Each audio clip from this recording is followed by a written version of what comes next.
Hello everybody and welcome to today's video where I'm going to be showing you how to make arena signs. So what I mean by this is that for each one of the arenas there's going to be a sign, and this sign might contain information about the arena, which might be, for example, what its current state is.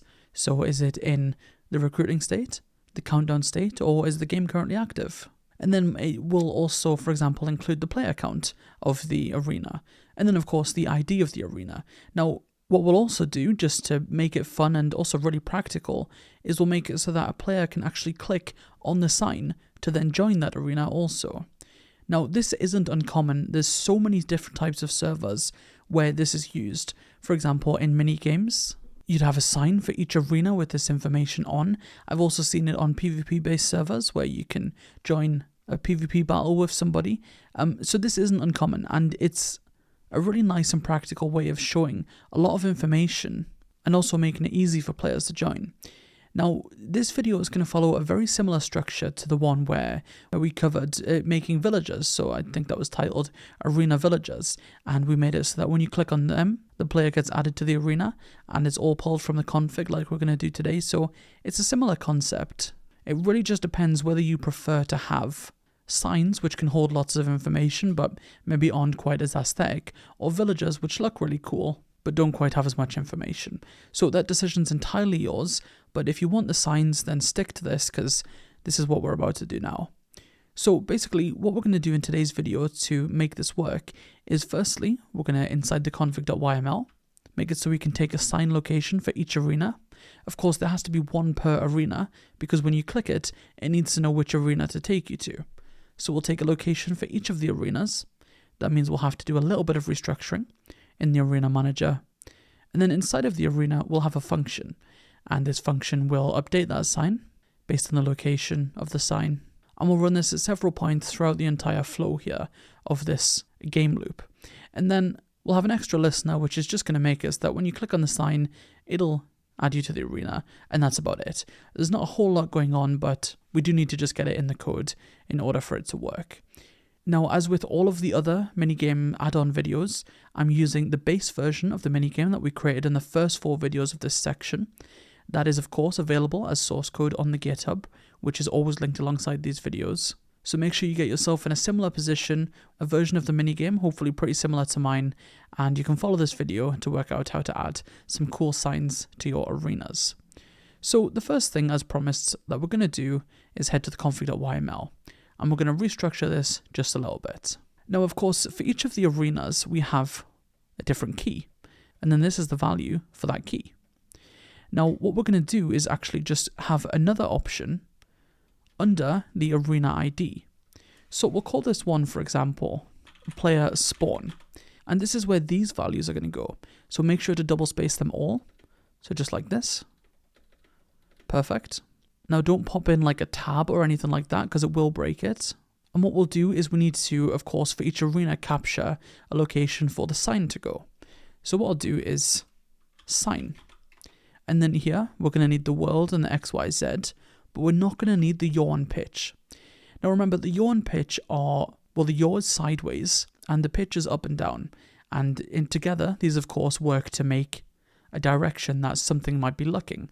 So a player could look this way, or a villager could look this way, or an entity. But of course, a sign can't look any direction. A sign is just sat there. So we don't need the yaw or the pitch. But we of course do need the XYZ and the world. So we'll paste that, and I'll leave it as X for now, and we'll go ahead and fill that in ourselves in a second. Now I'm going to do the exact same thing for the second arena, or arena 1, because of course it starts at 0. So I'll do player spawn.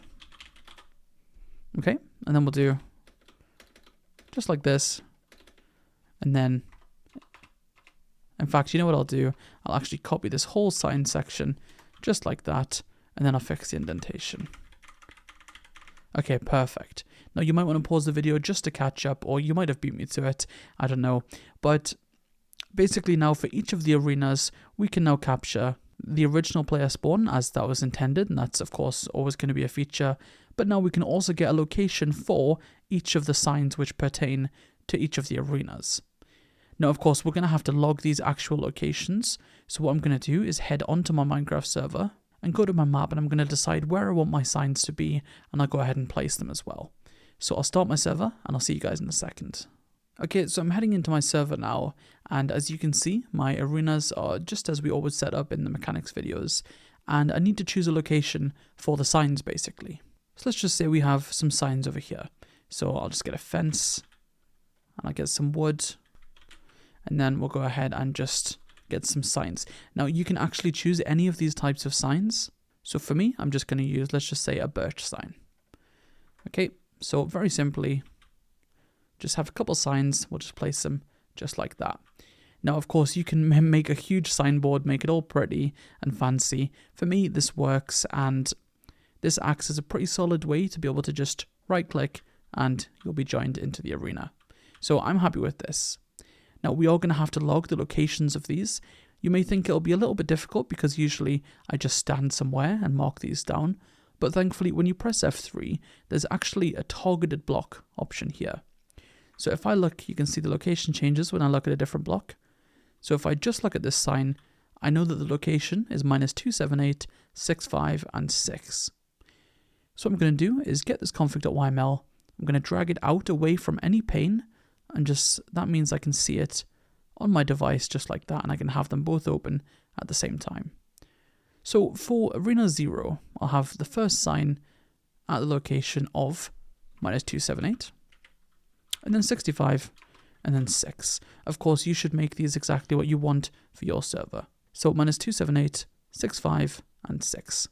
So it's going to be very similar for the second sign. We'll do -279, 65, and then 6 once more. And then now we've captured both of the signs. That's perfect. So I'm going to disconnect, but also make sure that once you stop your server, make sure you've actually saved the world if it won't already, just to make sure that the signs do stay, because if your signs aren't there when the plugin starts, then you will get an error. And that's of course because we're going to try and edit the sign. Now, one fun thing you might want to try and do after this video is make it so you can place the signs programmatically. That's a very simple thing. You just set the block type and mess with the block state to make sure the sign's facing the right direction. But other than that, it's pretty simple. But we're not going to do it programmatically today because in most cases, these signs would be pre-placed and all we do is populate the information. So I'm happy with that. So close your server, we'll close this, we'll head back in. And if we look at the config.yml, you'll see we now capture the sign and the player spawn. Now there's one tip I'll always give, and that is if you're a little bit unsure about whether you've done your YAML correctly, use a YAML parser. Now this is essentially where you just dump in all of your YAML on the left side, and then on the right side it'll tell you if there's any errors. So I'll just go ahead and pop all of mine in, so I'll press Ctrl-A, Ctrl-C, and I'll pop it in just like that. And you can see we're having no issues over here, it's reading it perfectly, but if I just go ahead and break something, so I'll just press Tab, or you can just type some random stuff, you can see where exactly the problem is. This will be linked alongside this video if you want to use that, but for me, I can tell that my YAML structure is fine, so we'll leave it there and we'll head into the code. So now that we capture the player spawn and the sign, we need to make sure that the arena has access to both of those variables. So currently the arena, which of course represents an arena which might have the countdown or the game or anything else inside of it, only has currently the spawn point. So what we'll do is we're going to create another variable. We'll do private val, and what we'll take for the config, we'll take a sign. So we have spawn and then sign, and I'll take a location for that. Okay, so that means throughout this entire arena class, we're going to have access to the sign location. And of course, that then means we can change things and properties about the sign, and we'll get into that a bit later. But what we're going to do for now is we're going to have to go to our arena manager and make sure we populate that properly. So we've restructured everything just a little bit. So where it was arenas and then the arena ID and then the world to get the world for the arena, it's now arenas, arena ID, player spawn, and then world. So we need to restructure that first. So arenas, arena ID, and then player dash spawn, and then world just like that. So we're going to go ahead and copy that for every one of them. Just like this. Perfect. So now we've restructured the code to match exactly what we had in the config.yml. So it's going to go arenas, ID, player spawn, world. Arenas, ID, player spawn, world. That's perfect. Now, the second problem we have is that the arena, of course, now takes what we just gave it, the sign. So like a pipeline, this is the end of the pipeline, and we have to pass it through the start of the pipeline. Now, because we've already written this out, I think it would probably be sensible to just go ahead and copy and paste this location here. So I'll copy paste this, just like that, and then just make sure you fix all your parentheses properly. So what we're going to do is for the second location, of course, it has to be for the sign. So you can imagine that there's very little to change. All we've got to do is adjust that player spawn to the sign, just like this. And just do this for each one of them. And then what will happen is we will have access to the sign location, which is in the config.yml for each arena inside of now the arena instance. That's perfect. That didn't take long to restructure at all. It's pretty simple. So now we need to take advantage of the sign that we have. So I think the best way to structure this is we're going to have a function, and we'll call this function something like refresh sign. So we'll create the function. So I'll just do it quite low down because it's not that important. I'll do function refresh sign. Now what's going to happen is when anyone across this class calls this function, so I'll just do private because it's only going to be used in this class. When anyone in this class calls this function, it's going to update the sign with the newly available information. So basically, anytime we change the state or the player count changes within the arena, then we will run the refresh sign because that's the information that's going to be contained within the sign. So let's go ahead and address those things first. Now the problem is we changed the state in, as you can see, at least 3 different places. That's going to get messy quick, having refresh sign underneath every state declaration. So what we'll do is we'll create a function for updating the state. We'll do private function update state, and we'll take the new state. So new state, game state, and then we'll do state equals new state. Now, of course, that's just doing exactly what's happening here. We're just setting the new state. However, what we're going to also do is run refresh sign. Perfect. Now, that's going to help cut down half of our problem. So one half of the problem was the fact that we set the state like 100 times in this class, and it's going to get messy. So firstly, we will just update all of these. So instead of doing state equals GameState.live, we're going to do update state GameState.live. And then here, update state recruiting. And then here, update state, and then counting. Just like that, that's perfect. But then also what we're going to need to do is, because the state is set originally to recruiting, when a new instance of this arena is created, we're then going to have to run the refresh sign function, because of course, not only is the state changed, but our players is now equal to 0. So if we run this init function, now remember init is run when this class instance is created, but also be aware that it runs after these variables are initialized. So if we run here, refresh sign, then instantly that's going to make it so that the sign shows these variables that we have set here. So that's perfect. Now that's the first half of our problem sorted. So now the refresh sign function is going to be run anytime the state is changed at any point for any reason. Now the second half of the problem is going to be, we also want to show the player metrics, so how many players are online in this arena. And so we need to then refresh the sign when the players list changes size also. Now, we don't need to make a function for this, really, because it already has its own function in the add player and remove player functions. And also, we're only doing it twice, so it's not necessary. But what we can do is, just after we add to the players, we'll do refresh sign. And then just after we remove from the players, we'll do refresh sign. That's perfect. So now in this refresh sign function, we're going to do the sign, but I can rest easy knowing that upon every single time that the state or the player's amount changes, this function is going to be called, which means that we can confidently make it so that this function displays on the sign the game state and the players, knowing that it's always going to be up to date. So let's get into the fun stuff and actually populate the sign with this information. Now we do have videos which cover block states and block data, but this is a basic one, so we don't need to employ too much of that. All we're going to do is get the block from the sign location. So we'll do sign.block.state, and we're going to do as and then sign. Now, it's very important which one you import here, because believe it or not, both these casts will actually work, as you can see. So we need to be careful which one we import. Now, the one that we're going to want to import is org.bucket.block. So what we're going to do is put these in parentheses. And then if you're in an older version, what you're going to want to do is write .apply. And then what you can do is use the setLine functions to update these lines.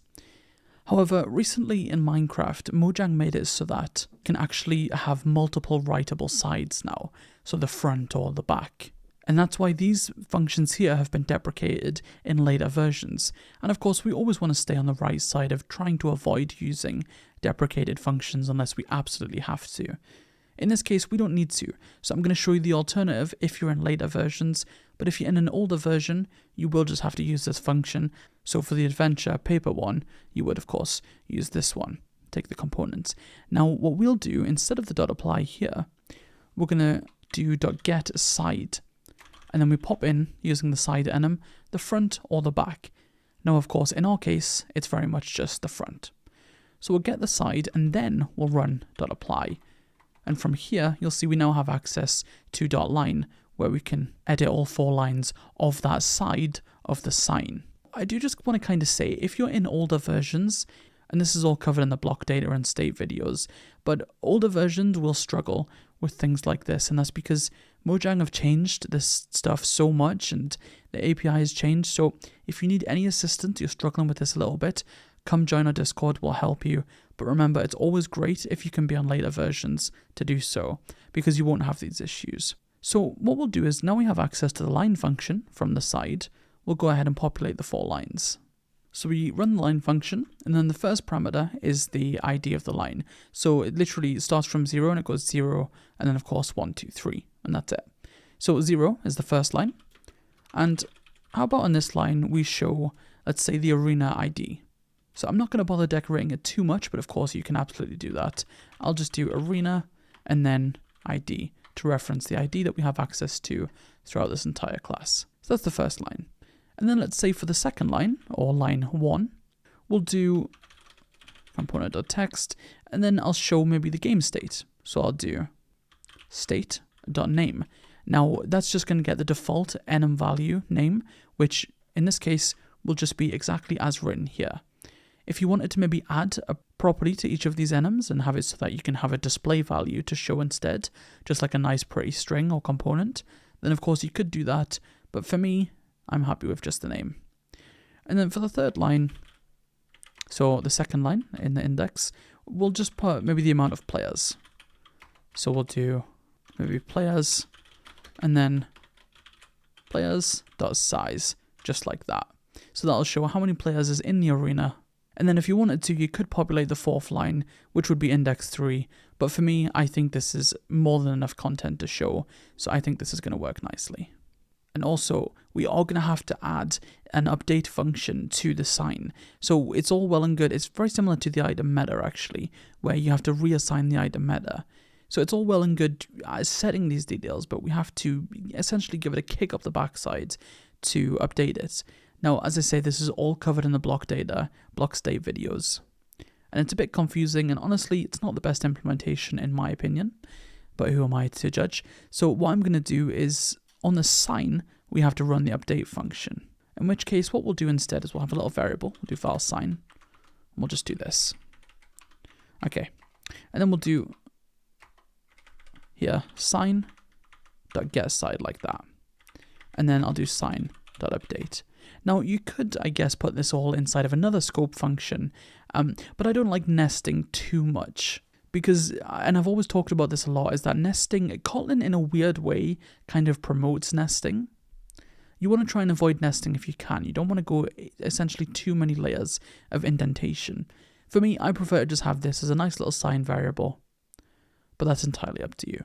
So yeah, that's perfect. That's now going to update the sign. Okay, perfect. So I think all of the stuff in the arena class is done now.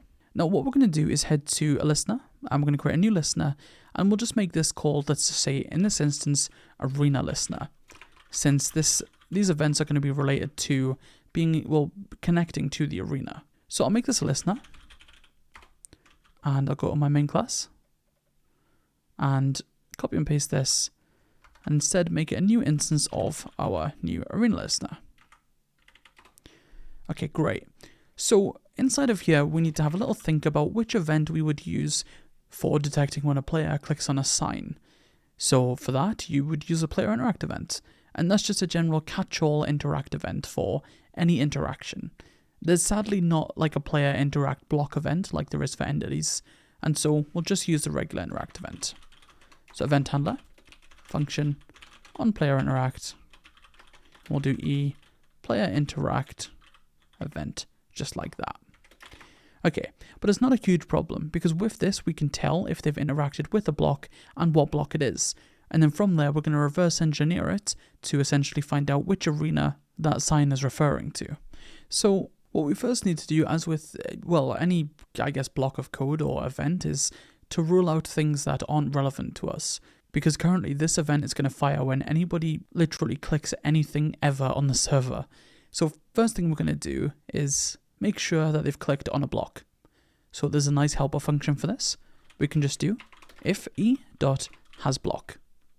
Okay, so if it doesn't have a block, then we're going to return.